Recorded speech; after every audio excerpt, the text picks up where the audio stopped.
Now we turn our focus to the heart of the apparel industry, the workforce. Join us experts discuss how Bangladesh is advancing safety, well-being and empowerment for the dedication individuals who contribute to this sector's success. May I kindly present the esteemed panelists for our crucial discussion on empowering Bangladesh's garments workforce. May I kindly request the speakers of the third panel session, Empowering the Future, Advancing Safely and Well-being for Garments Workforce in Bangladesh, to be seated. Ms. Laura Corajo, Head of Unit International Affairs DG. Mr. Joris Olenziel, Executive Director, International Accord. Mr. Peter McAllister, Executive Director, ETI. Mr. Alexander Constam, Executive Director, Fair Wear Foundation. Ms. Janet Mansing, Executive Director, SLCP. Mr. Garwin Lipping, Europe Representative, RAB Compliance. Sheikh H.M. Mustafiz, Founder and Managing Director, Q Dress Industry Limited. Ashish Damle, Country Director, Oxfam, Bangladesh. Moderating the session is Mr. Connor Boyle, Officer in Charge, ILO Better Work. The stage is yours. Please enjoy.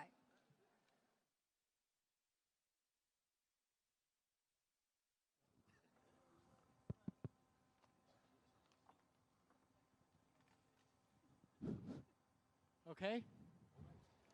Ready to go? Hi, everyone. My name's Connor Boyle, and as you heard, I work for the ILO IFC Better Work program. Really excited to be here today. We've got a very large panel, as you can see, so we're going to try and move things through relatively quickly, make sure that everyone gets at least a chance to speak, and I'm even going to try and create a little bit of space so that all of you can ask us some questions as well. A big shout out, of course, to our Bangladeshi colleagues, and particularly Mustafiz for organizing today's event. Also a big shout out to the Dutch government for helping to organize the event, and also because the Dutch have been a tremendous partner to Better Work over the last decade plus, and have been one of our key funders. So all of that. So just to set a little bit of the frame, and then we're going to go and ask each of the panelists to introduce themselves and to answer a few questions. As you know, it's really all about advancing safety and well-being for the garment workforce in Bangladesh. I think we would all acknowledge that some tremendous stuff has happened, particularly since the tragedies of Rana Plaza in 2013. But since then, with the Accord, with the Alliance, with other organizations working together, Bangladesh is, without a doubt, a much more safe environment to operate in. We've seen increases in working conditions, and some of my panel members will speak to that, improvements in working conditions. We've seen space opening up for women. Our research shows that about 55 to 60% of the industry are women. They're not represented enough on this panel. Haven't been represented in this morning's panels as well. But I think we have a very important obligation to speak on behalf of the young women in our industry.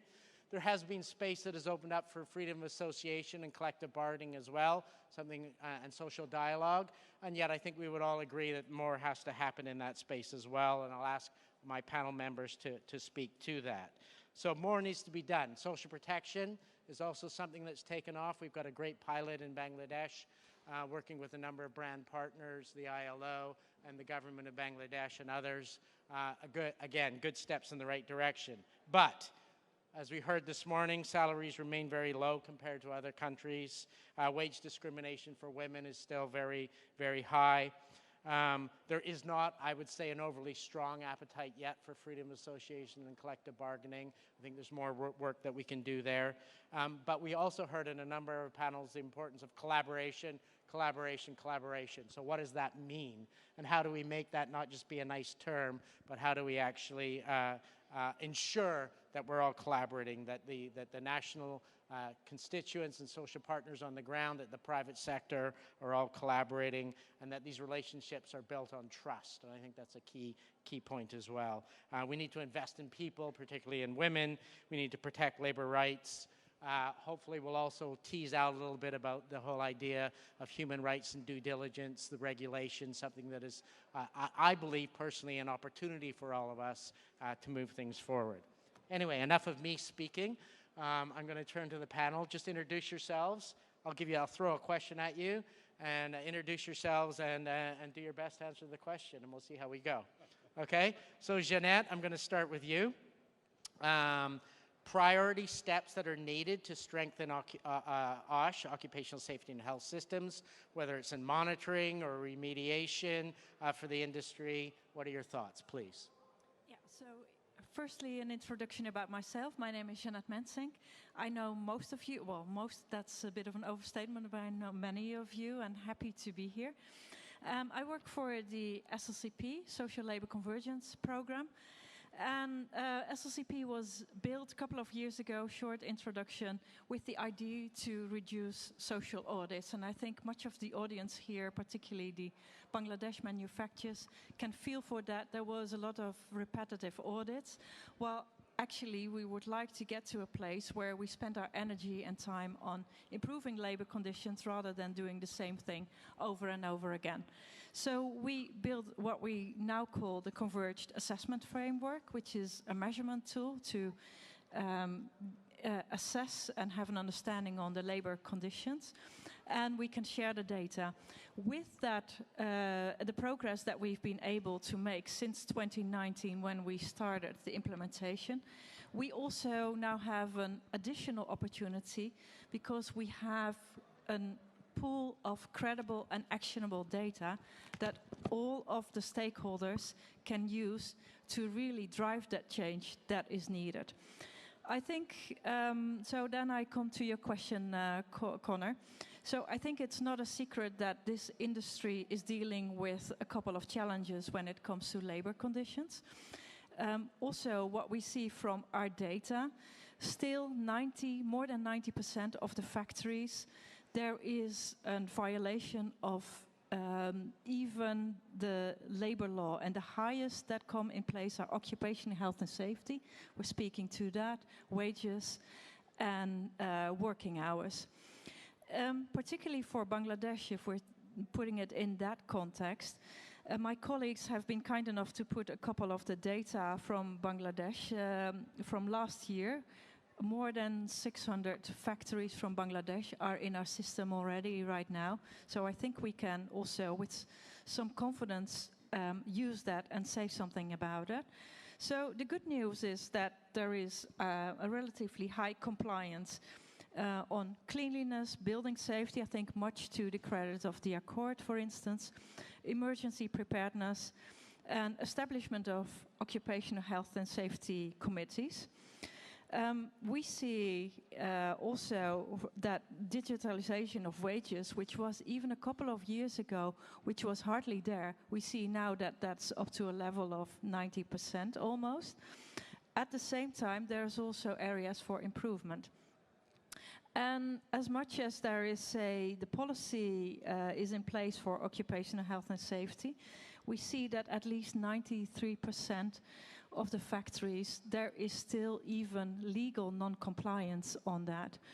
And that some examples of that, noises, fire safety permits, obstructed emergency exits. So they're there, but they're still, you can't use them if you're at the work floor.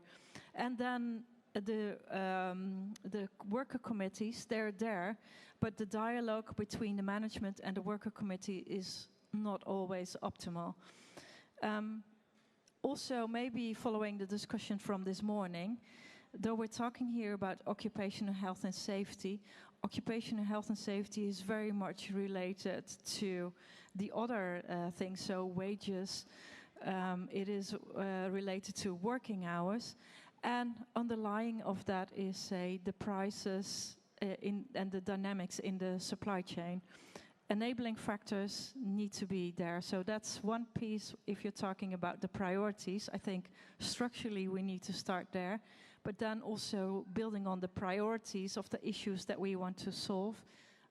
I just gave some examples, and if I can maybe make a last statement on it, I think addressing these topics in isolation by one single stakeholder is not going to work. You need a systemic solution. All these issues are interconnected, and you need dialogue between management and the workers, but also in the supply chain. We all have a responsibility in that. Great. Thank you so much, Jeanette. You picked up on a lot of different things there, but what I'd like to do is zoom in a little bit and actually hand it to you, Peter, if I could. Jeanette talked about the importance of the worker committees and worker voice and things like that, but said there's a ways to go. So if you want to build on that a little bit and tell us a little bit about worker voice, worker representation, and tell us who you are, Peter. Thanks, Connor. Just in case you forgot. Is this working? Yes, it is. So my name is Peter McAllister. I'm the Executive Director of the Ethical Trading Initiative, based in London, but we operate globally wherever our member supply chains are, and we bring together companies, suppliers, trade unions, and NGOs, and working very much on this area. So we were talking about well-being, and at the heart of well-being has to be the people whose voice needs to be heard. You know, it's not for us to decide what the priorities are for workers in Bangladesh or Turkey or wherever. So at the core of that concept needs to be a dialogue. Now that's better if it's organized, it's better if it's structured, if there are trade unions present, they are the social partners. So at the core of well-being in terms of factory level, and if you elevate that then at national level, should be a regular process of dialogue in terms of what's important. In the current circumstances that we're in, where there are economic pressures both at producer level and at typically consumer countries, that's even more vital. Because absent that, we run the risk of disputes running out of control or problems escalating rather than being part of a process where there's an opportunity to share perspectives, to think about alternatives, and then to create constructive solutions. And we know it works because we've demonstrated it. So although there are committees often indicated by law and policy, actually the investment in making those work and making them meaningful takes time. It takes commitment from the ownership, it takes involvement of the workers, and it also takes a certain amount of courage because it's not the normal way.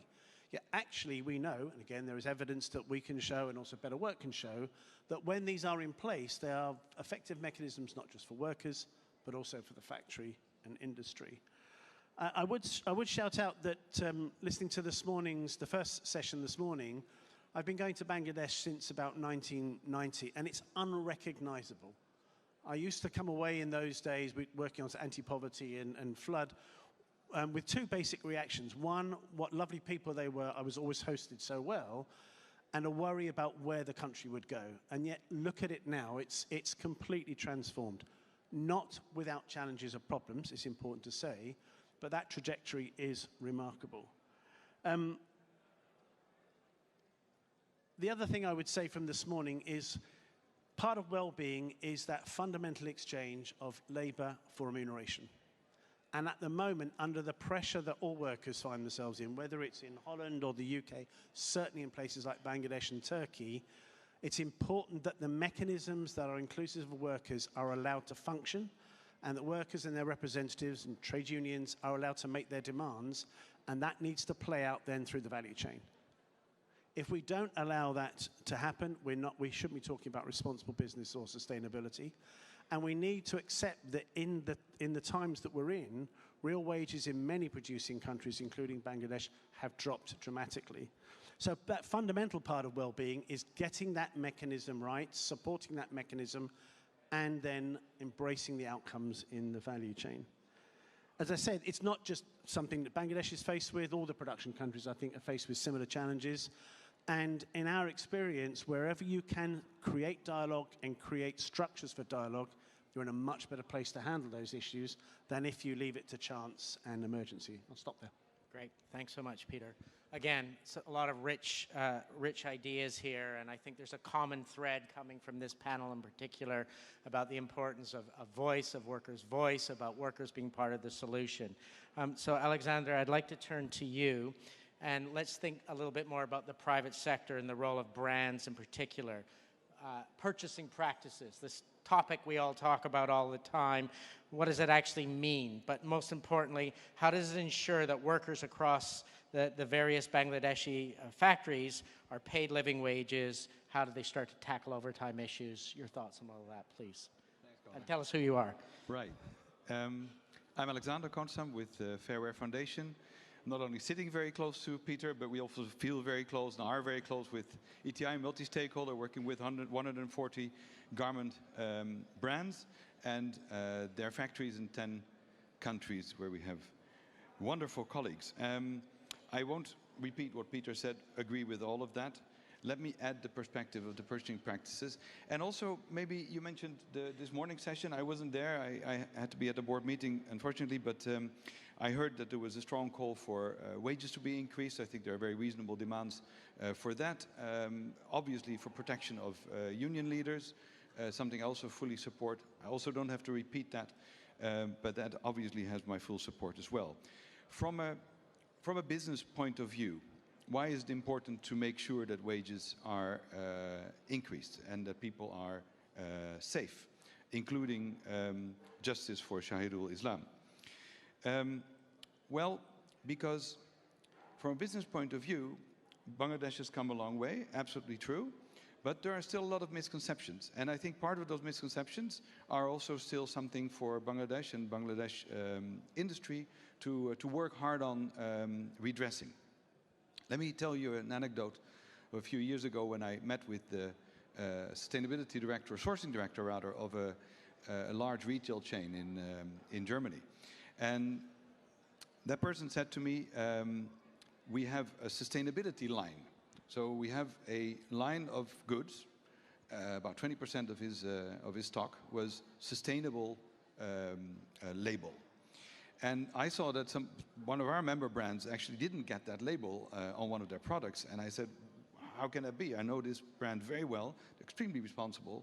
How can it be? Well, he said, this particular item was produced in Bangladesh. And obviously, something from Bangladesh cannot be in our responsible line.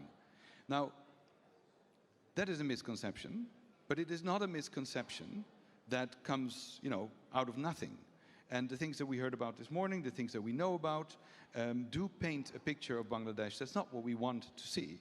Responsible purchasing practices are very directly connected to this, because especially in the context of human rights due diligence legislation, but also with GSP+, with, more and more the sustainability shifting from the CSR department to the boardroom to the legal department, where reduction of risk becomes a key performance indicator. You don't want people to think of Bangladesh that way. So you don't want these things to happen. You want wages to be at a level where people can feed their families, where they can at least buy the minimum needed when they have an entry-level job. So something like, no, not something like, there's only one in its kind. The Accord and the work of the RRC is the best thing that ever happened to Bangladesh. Well, at least in CSR. Seriously, I mean, this is very good for Bangladesh business because it will help businesses that do their due diligence, businesses that work on their purchasing practices and do risk assessment, to look at your country in a way that is reasonable, but also risk reducing. And I think that's the key part. Now, you mentioned collaborations, Connor, finally. Collaborations. Yes, of course. Brands should pay up. If minimum wage goes up, and it must, then obviously prices also will have to increase. My salary is for large part paid by brands, so I'm not afraid to say this. Purchasing practices are the most important determinant of working conditions in factories. Purchasing practices need to change, prices need to go up, lead times need to be longer, and that needs to happen in spirit of real partnership. But Bangladesh should not be afraid to improve its wages and its working conditions. Great, thank you so much. Very powerful, real. So, Joris, I'm turning to you. The Accord is the best, and the RSC is the best thing that's happened to Bangladesh? Yes. At least in the sustainability sense.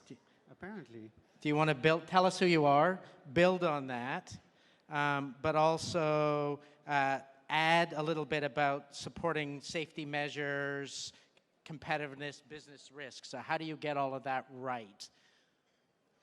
Go. Thanks very much, Connor. My name is Joris Oldenziel, and I'm from the International Accord, which is the successor of the infamous Accord on Fire and Building Safety in Bangladesh, which started now 10 years ago. And Alexander already said it, so I don't have to say it myself, that it is the best that ever happened to Bangladesh. But it took a while for everyone to realize that, because your question about the competitiveness has been a tricky one, of course, because when we started in Bangladesh in 2013, we placed a lot of requirements upon the factories. So most of the factories had to do a lot of safety remediation, and a lot of that was also quite expensive. So on average, about $250,000 to $300,000 were needed to be invested in the factories in sprinklers, fire doors, fire alarms, structural retrofitting, electrical setups, etc., etc. So there was a lot of work to be done, and it was very challenging for the factories to do so. So we were faced with a lot of criticism.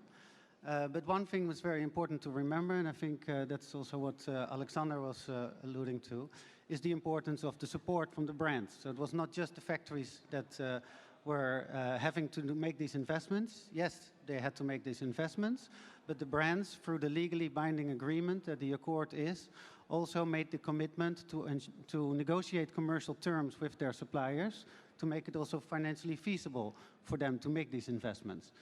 And now, 10 years down the road, we can see that it actually has increased the competitiveness of many of those suppliers.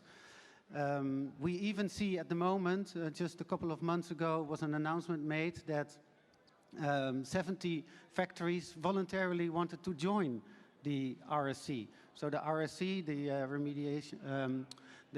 RMG Sustainability Council, is the organization that took over the work of the Accord in Bangladesh in 2020.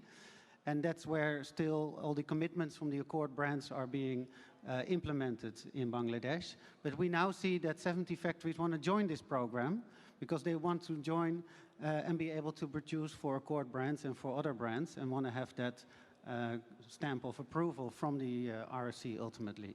And we also see that a lot of these factories that have high remediation rates are attracting the highest number of orders. So it really has improved, and you already mentioned it as well, Alexander, the EU Human Rights Due Diligence legislation coming up. It's already in Germany, the German Supply Chain Act. And so increasingly, compliance will have to be met in order to be able to continue to produce for these markets. Not just for the 200 Accord brands, but also for many other brands, actually all of the brands that are selling their goods here on the European market and elsewhere. So yeah, I think improving safety and competitiveness, ultimately, in the long run, it's a long shot, but go hand in hand. Brilliant. Thank you so much. This idea of factories coming to you to voluntarily, or to the RSC to voluntarily register, to join, is powerful, right? In our world as well. Vast majority of the factories that join Better Work come because the brands tell them to join Better Work. But you have that few, 5–10%, that actually come to us because they think we can help them. That's the perfect story, right? That's a great message. So, Ashish, I'm going to you. And it's this whole idea of global partnerships, brands, manufacturers, NGOs, government, trade unions, all of them mixed together. What's the secret to collaboration and to success of all of that? What are some of the challenges, but what are some of the successes when we bring all the parties together? Tell us who you are. Yeah. Tell us the answer. Thank you. My name is Ashish. I'm the country director for Oxfam in Bangladesh, and working with the garment factories and on the issue of safety and just transition is something that we do, one of the many things that we do. So in terms of collaboration, first of all, it's very important to know, like, why do we need that level of collaboration when it's a matter of factories who produce material and who sells abroad? I mean, it looks very straightforward thing. But the numbers are, if you understand the numbers, there are 4.2 million garment workforce in Bangladesh, of which 2.5 million, almost 60%, are women. And if you understand a little bit more, we understand that 90% of them have not even completed their intermediate schooling. Forget about, any high schooling. So when you're working with this kind of workforce, and for a long time, the question is how much this whole workforce has been able to graduate from their own poverty levels. I mean, we are talking about Bangladesh graduating to a middle-income country, but if you see in the last 10 or 15 years, there is not much of a change happening in that. And when you go deeper, you understand then it is not an issue between only the employers and the employees. It is an issue of the entire ecosystem that exists there. And if you have to move the mountain, you need to have a collaboration of all the stakeholders. So that's fundamental reason. How do you go about it? I think the conviction is very much at place. Everyone knows why this industry is important to Bangladesh. The government is convinced. It contributes 15% of its GDP, and it has a potential to even grow more and connect with others. When it comes to the other collaborators or brands, everyone knows about, I mean, of course, this whole Rana Plaza has triggered things, but now we have to come out of that hangover and to see the larger safety nets doesn't exist only with the government, only with the brand owners. It exists with the consumers at large. So the awareness requires both levels, and this constituency is large. It requires its own, a grievance commission or something like that. I mean, the Asia Development Research 2021, if you read, 24% of the garment workers experience sexual harassment at the workplace. And there is no complaint because there is no complaint mechanism exist. So these are the things that I think required a large level of collaboration among everyone to move forward. I'll just stop here and we'll take more questions. Thank you. Brilliant. Thanks so much, Ashish. Lots of rich stuff there, the numbers, percentage of GDP.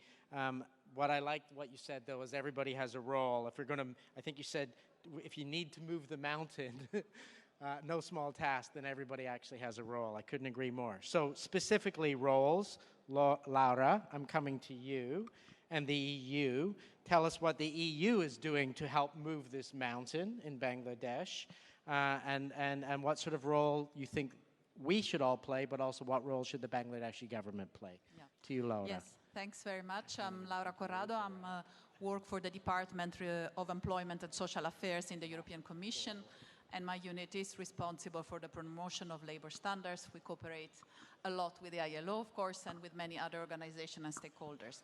So, of course, promoting fair and decent conditions is a priority for the EU, not only in the EU market, but also along the supply chain. And reference was made to the Corporate Sustainability Due Diligence Directive, which is being negotiated and which we are confident is going to be agreed next year.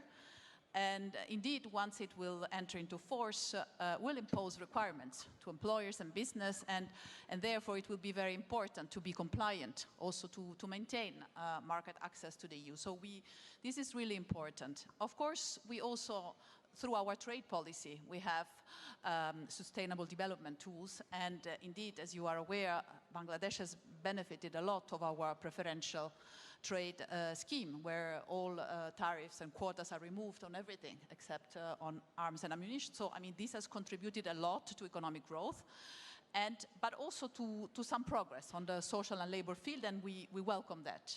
So I think also previous panelists said that the sector, the garment sector, but the whole Bangladesh economy has evolved a lot and has progressed. So there have been improvements, in particular in factory safety, as it has been also mentioned.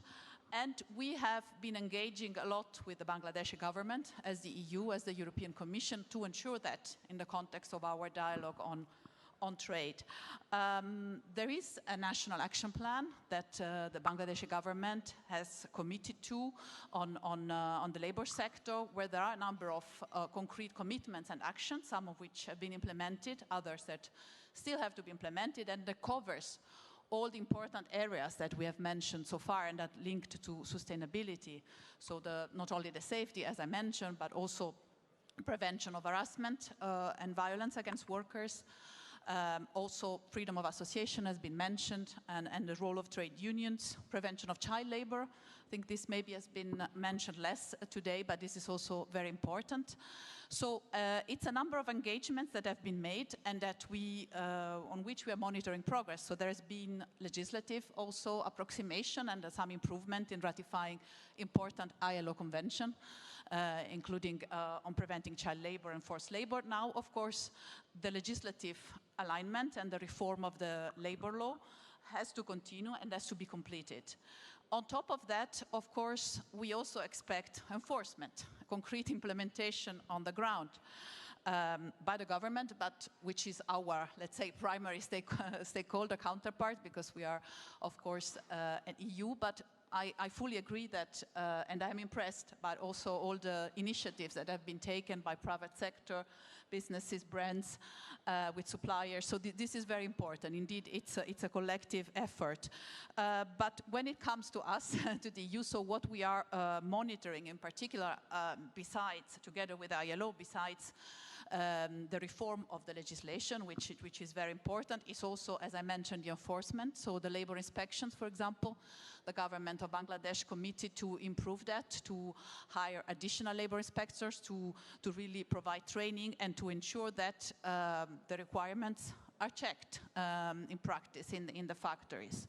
Freedom of association, it has been mentioned, and the role of the trade unions. Yes, this is very important, of course, to enforce all labor rights. And this is something on which we continue recommending the government also to facilitate the establishment of trade unions and the registrations. There have been improvements in that, we acknowledge that, but this has really to continue and to be better improved.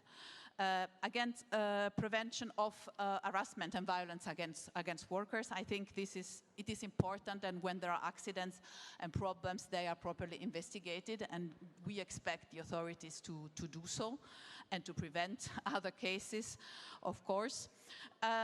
So I think there are a number of things that have been done in all these different aspects that I have mentioned. We have acknowledged and noted progress, but we continue to really recommend the authorities in Bangladesh to continue on that path and really to implement fully all the commitments, also in practice, not only legislation, all the commitments that they have taken. And as I said, I think we also welcome very much the engagement with really the private sector side, with the civil society, with ILO, of course, and with the trade unions as well. And I think this needs to continue, and we look forward to continue the dialogue and the cooperation with all of you. Thank you very much. Great, brilliant. Thank you so much, Laura. You picked up on many things. You highlighted the National Action Plan, that we are seeing some progress, but we've got a ways to go. And you specifically talked about the prevention of harassment, issues around freedom of association and gaps there, the need, not the desire, the need for enforcement. I think these are all very, very important elements to pick up on. So I want to ask the private sector, Mustafiz, you've heard a lot of things here from a lot of people that look in on Bangladesh, but don't necessarily live on a day-to-day involvement within the country. So what are your thoughts? And also, if I can ask you to think a little bit forward-thinking, what are some of the things that we need to make sure we collectively do to ensure that Bangladesh is an excellent sourcing destination? Just before you start, we have one more speaker, and then if we have a bit of time, I'm going to open it up and see if anyone has any questions or comments for this excellent panel. Mustafiz, okay, go. Thank you. Thank you very much. My name is Sheikh H. Mustafiz. I'm the Managing Director of Cute Dress Industry Limited. We are exporting to Europe, America, and many other places. And on the top of it, I'm also working in BGMEA as a chair of Standing Committee on Sustainability. So I'm heading there with all these issues relevant to how we can make Bangladesh RMG industry more sustainable. So I'm just listening carefully, and I think there are a lot of concerns, there are a lot of challenges, but I wanted to tell you there are also a lot of opportunities, and there are some good news that are also happening. You know, after this, if we talk about this 10 years back, the Rana Plaza, it was a wake-up call for all of us. It's not only for the suppliers, but also the buyers. All our stakeholders actually wake up. So they try to understand that how we can fix this, how we can make it, how we can do business responsibly. So from that point of view, we remediated and we become, one of the safest RMG industry in the world, through the Accord and alliances and all the processes. And not only that, we also become the greenest factories in the world. So we have a lot of green factories in Bangladesh. So we actually leveled up ourselves in many ways. But I also wanted to give you a good news that in BGMEA and also in BKMEA, we have two associations, you know, that we also set up a responsible business hub with the cooperation from GIZ, that where actually we will be following, we'll be monitoring, we'll be training, we'll be doing all the training, capacity building for our member factories for the human rights due diligence and environmental sustainability. And not only that, from the BGMEA, we'll be launching a new website. You will be seeing maybe in next 2-3 months that where we will be showcasing how far we have been. You can see the digital information over the website, that our ESG performances of the whole industry you can see in numbers. So that is in the process. So I think a lot of questions and a lot of concerns I learned from these panel speakers. I think you will be happy to see all the numbers, that how we are collecting all the data. Also from the like SLCP, BSCI, and many brands also. They are also coming up to help us to make our industry in the next level, because everybody is looking for, we become second largest in the world, but people really wanted to produce in Bangladesh. But there are some issues with all the the bad incidents we happened, but there are a lot of things that we can really do a big changes. It will be coming up, and you'll be happy to see that we are really going to be a destination for the global apparel sourcing. Everybody will be going there, because Bangladesh will be not only the safest, not only the greenest, but also it will be the highest compliant in terms of the human rights compliance, and also with the environmental sustainability. That I can promise you, and that will be happening. You can see that one. Thank you very much. Great, thank you so much. So a positive spin, an optimistic outlook, although still some challenges, but I think that's the way we want to go. So, wrap all of this up, sir. And we'll still have 2 minutes for the audience. So from what you've heard, tell us, forward-looking, crystal ball, what does the industry of Bangladesh have going for it, and what are some of the challenges? Good afternoon, and thank you. That's a very easy question. My name is Gerwing Leppink. I'm Europe representative, worldwide responsible accredited production, or short RAP. We are the largest independent certification body in the sewing product scene.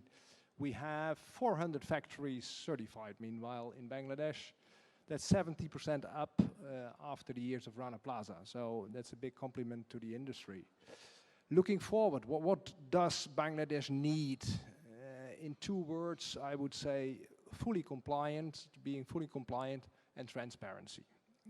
We touched a little bit about hard laws. Nowadays, it's not about soft laws, not about OECD having some guidelines, or retailers' brands have some requirements. Meanwhile, since the 1st of January 2023, we have the German Supply Chain Act. What is happening in facilities in Bangladesh is partly the responsibility of the German retailer and brand. That's a huge step forward. I think that's majorly important, that retailers and brands are taking their responsibility. And if we look to Bangladesh, at the times I was running 4 buying offices in Bangladesh, I always said this is the place where volume orders with very low margin of retailers meets very large factories with low wages. And of course, that's tension. There is no money on the table for innovation. People were cutting corners. Social compliance was always an issue. Bangladesh did a tremendous thing, but now we see that retailers and brands need to mix in picking up real responsibility. So that's absolutely a hope. At the same time, if we look at the industry in Bangladesh, I got briefed from my office in Dhaka that there are over 1,000 trade unions active in Bangladesh. And only 10% is a member of a trade union. We see trade unions related to management, trade unions related to political parties. I think we need real freedom of association, real collective bargaining. Otherwise, the road, the pathway to living wages is really a difficult one. What can RAP do in this? We are independent, we certify, and you can hang something on the wall that you meet at least the minimum requirements. But I think these are points the industry needs to work on. And I know I had another question actually as well, and I like to say, hey, compliance is not a cost. It's an investment, and there's a return on investment. Otherwise, you as factory are in, at least if the European supply chain law is active, you're not relevant anymore. And then it's game over. And I think that's the reality we face, and look to organizations who can help you. If it's RAP, it's the Fair Wear Foundation, it's SLCP, become active. Because if I count up how many factories are certified or audited, maybe it's half of the industry. And I think that we should do in Bangladesh. Thank you. Brilliant, great, nice way to wrap it. You mentioned due diligence, the roles of government, the roles of retailers and brands, the roles of factories, all of this around, I think, going back to the beginning, the importance of collaboration. You talked about forward-looking, we have to have more effective realization and understanding of freedom of association and collective bargaining agreements. And a phrase we all know, but it probably isn't used enough, compliance is not a cost, but it's an investment. Exactly. Colleagues, I think I've got 2 more minutes. Any questions, any comments from the audience? You've all been sitting patiently. We've got some excellent people here that can answer your questions. Anyone? Otherwise, we're stopping in group photo in it, I think. Yes, please. Tell us who you are and tell us your thoughts. Hello, I'm Janneke, and I work as a consultant advising like several companies, and we want to, expand towards doing more on human rights due diligence as well. What is the first step to get more freedom of association, and how to activate people and make sure it's safe? Like, what's, I mean, it sounds very easy if you say it like that, but it's not. So where do you start? Good, okay. The simple question around freedom of association, where do you start? Who wants to tackle it? I'll gladly speak to it. Being able to have real worker voice influence the actions of brands is a very powerful instrument for brands to do their due diligence. It may actually, it's certainly more effective and more, no, let me keep it at effective, more effective than audits, I think. We do audits, but I think having worker voice directly in the boardroom of brands during their due diligence is more powerful, might even be cheaper than audits. Business reasons. And I think actually the government of Bangladesh and other production countries should see the opportunity of making trade unions part of the value chain, rather than some people seeing them as a nuisance. Having real social dialogue, as the ILO Better Work has shown, and Peter referred to, is actually good for business, and it's certainly good for due diligence. So it's a business imperative as well as a human rights one. I don't know if it's simple, but... No, very good. I'm looking at the time. Does anyone else have one last question? In the back there, please. Yes? Oh, yes. Aha. You need a microphone, Jos. Probably not. Or maybe not, actually. You could just sing it out. Thank you. My name is Jos Huber. I'm retired now, but I had an experience in the Ministry of Foreign Affairs and Development Cooperation, also with Bangladesh, Better Work, etc. I have a question for the representative of the European Commission. And you spoke about the GSP program. This program has a certain history already in Bangladesh. And I was just wondering, can you say something about the progress that came because of actions of the European Commission? And are there certain moments when the European Commission really wants to bite? Thank you. There you go, Laura. Last question for you. Thank you. Thank you. Yes, I mean, I explained very, very briefly before that I think, you know, the fact that Bangladesh is the main beneficiary actually of our EBA scheme of preferences is behind also a lot of the growth of the exports of Bangladesh, but also of the social progress that in the labor condition, because we have this program, and now they are part of what we call the EBA Plus, so we are monitoring the respect of certain ILO conventions in particular, and we have pushed them to ratify not only the one concerning the prevention of child labor, but also forced labor. So this is also the result of the enhanced engagement that we have had with Bangladesh. And the government has prepared this action plan as part of also being part of these preferential trade schemes that we have asked them to commit on a number of aspects, as I have explained. So we are in the process of monitoring the progress on this action plan. The Bangladeshi government has to report to us every 6 months. We will be planning a mission there. Now, I cannot give any date because we are still discussing, but on the ground in Bangladesh to really see to meet the authorities, but also see the situation of the factories on the ground. So we are monitoring very closely, and we are in a constant dialogue with the government about all the issues that we have been discussing today about labor rights. And of course, the continuation of preferential schemes is linked also to these progresses. So we continue the engagement and the cooperation with the Bangladeshi authorities, and we expect them to stick to their commitments as part also of being part of our preferential schemes of preferences. So I don't know if this is biting. I mean, we see this as an engagement with the authorities. They have been quite responsive so far, I would say, but of course we will continue following up on the commitments that I have made. Thank you. Great, thank you so much. Yes, I'm officially out of past time, so we're going to stop there. I want to thank my colleagues on the panel.